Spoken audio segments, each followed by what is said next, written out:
Are we there yet? I told you, I'd tell you.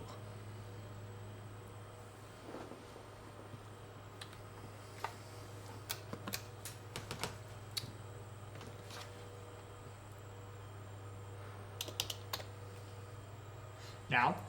No!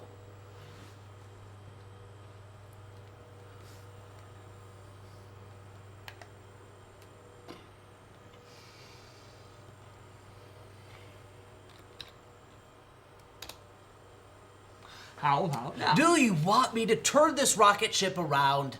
You know, I'm the captain, and I can easily order it. Coming up on Planet X now, Captain Hemingway. Space debris is in firing range. Excellent. Charge the anti-debris ray. Anti-debris ray is charged. Lock on the target. Target is locked. On my mark. 3, 2, 2.5.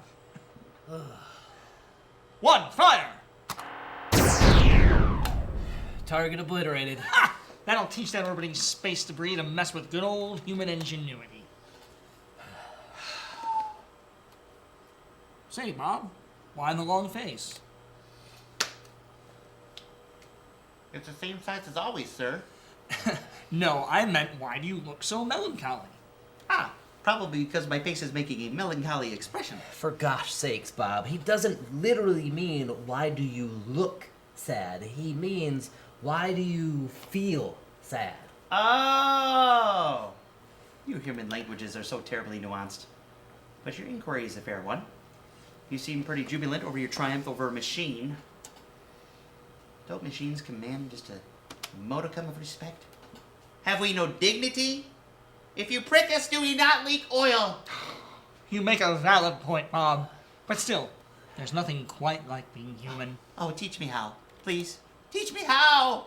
Bob, we can't teach you how to be human. You either are or you aren't.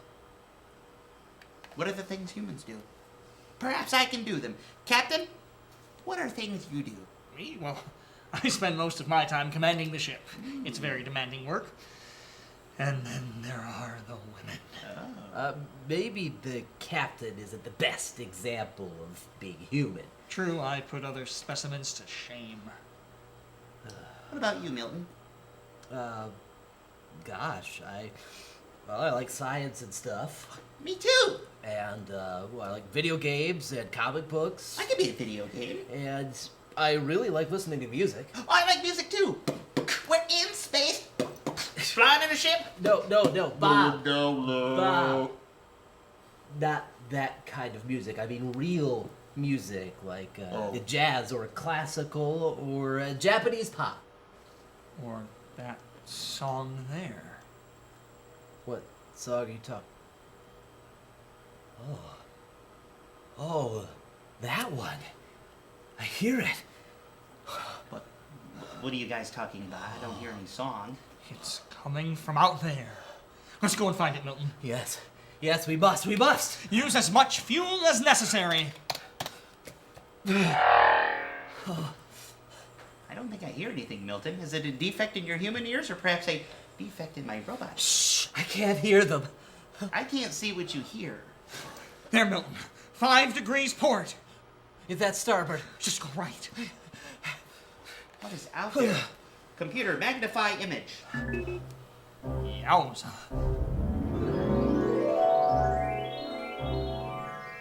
Get a load of the heavenly bodies.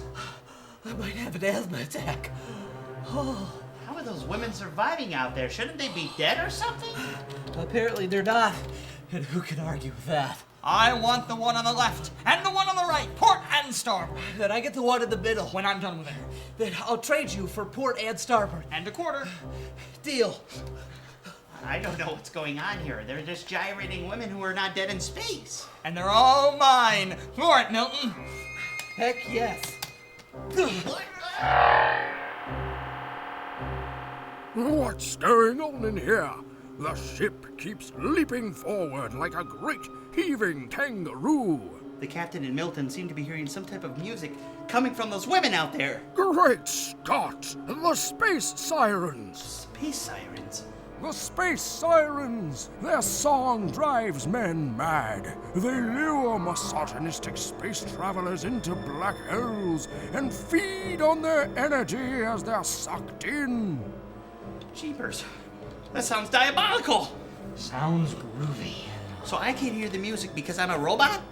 That's right, and I'm an alien. If we were humans like them, we'd be in a ferocious lot of trouble.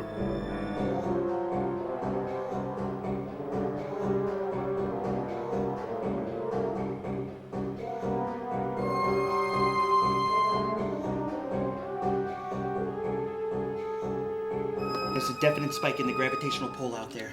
Oh, I think we're headed towards a black hole! Reel me in, baby. Oh, reel me in. Quickly, Bob! Turn the ship around! Hey, no! We need those babes! Step away from the helm. I can't do it, sir. That's an order. But Captain! Bob, release that helm or I'm going to order Milton to dismantle you alive for life with those divine bronze. No! Hey!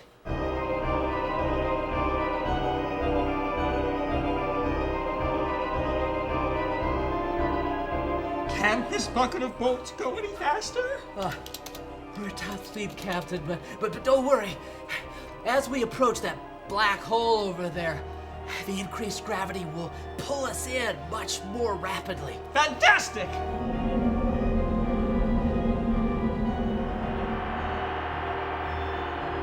What are we gonna do, Nigel? One thing's for certain, if we don't stop this madness, we'll all be defunct soon enough.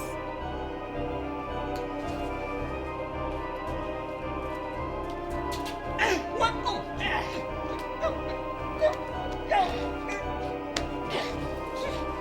Well, hey! Oh! Let go of her human ears! Bob, or I'll blast you into space debris! Space debris. That's it!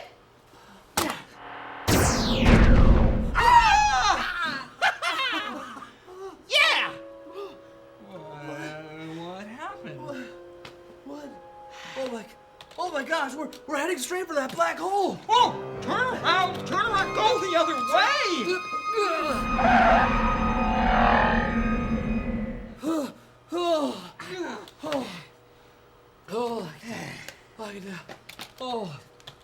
Okay. Oh, we were almost dead. Say, Bob, whatever made you decide to blast those harpies out there like that? Sirens. That's all right. Sirens, Captain, not harpies. Sure, them too. Simple, sir. As soon as you mentioned space debris, I realized that the space sirens must be machines. How else could they float in space without the proper space protection? So I treated them like any other piece of junk we'd encounter out there. Gosh, Bob, not like any piece of junk. Oh, shucks. You know, Bob, if you were human, we'd all be dead. I guess it's a good thing you're not. I love you, fellas. All right, let's go find some more junk to obliterate. Awesome!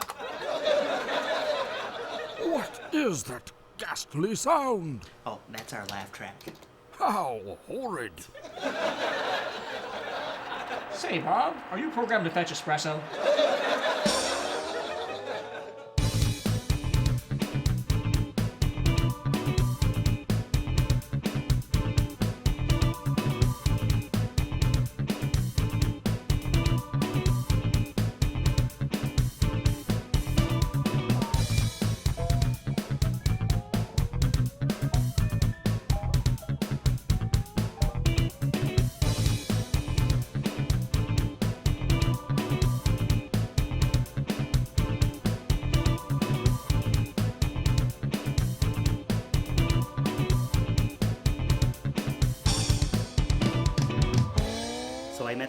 foxy calculator at the mathematics seminar, and I said to her, "Hey, baby, what's your sign?"